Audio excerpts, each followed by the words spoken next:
raised his pinky and carefully took the first bite of fried chicken in his life. Then he asked the white driver where he should throw the bones. Without a word, the driver calmly rolled down the window and said, "We do this. This is what we do." Seeing that, the black man couldn't help but laugh. He then copied the driver, tossing the bone out the window. There you go.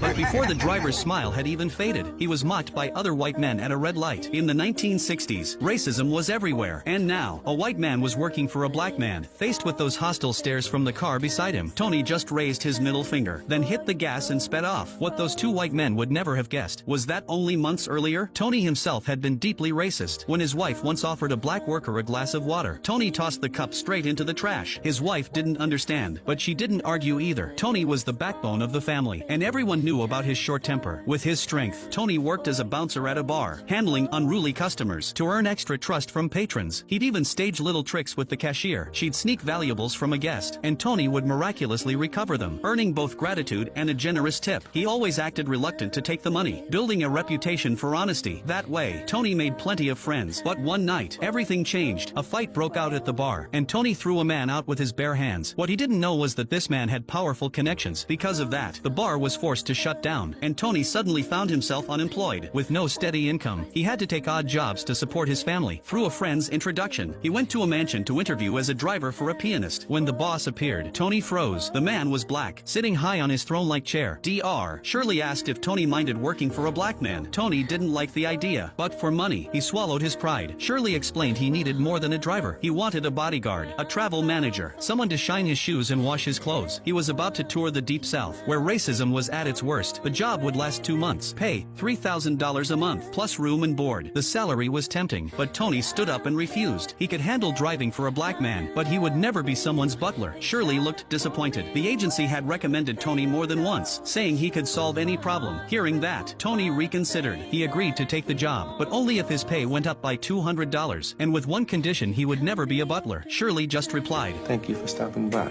So Tony missed the chance. He kept hustling for small change, even selling his beloved watch to pay the rent. But only a few days later, Shirley suddenly called. He agreed to all of Tony's terms. Soon, Tony and Shirley were ready to hit the road. Before leaving, Shirley's manager handed Tony a guidebook for black travelers. It was called the Green Book. Inside were hotels and motels in the South that would accept black guests. Then they set off in a luxury Cadillac. On the way, Shirley gave clear instructions. Every piano must be a Steinway. He couldn't play on any other brand. And every night, he needed a bottle of whiskey. Tony quickly wrote everything down, but Tony wasn't the most disciplined driver. He liked eating while driving, and he often turned to chat with Shirley instead of watching the road. That made Shirley nervous, and he told him to keep his eyes ahead. Tony didn't care. At one stop, he even came back just to grab his wallet, showing he still carried prejudice toward Shirley.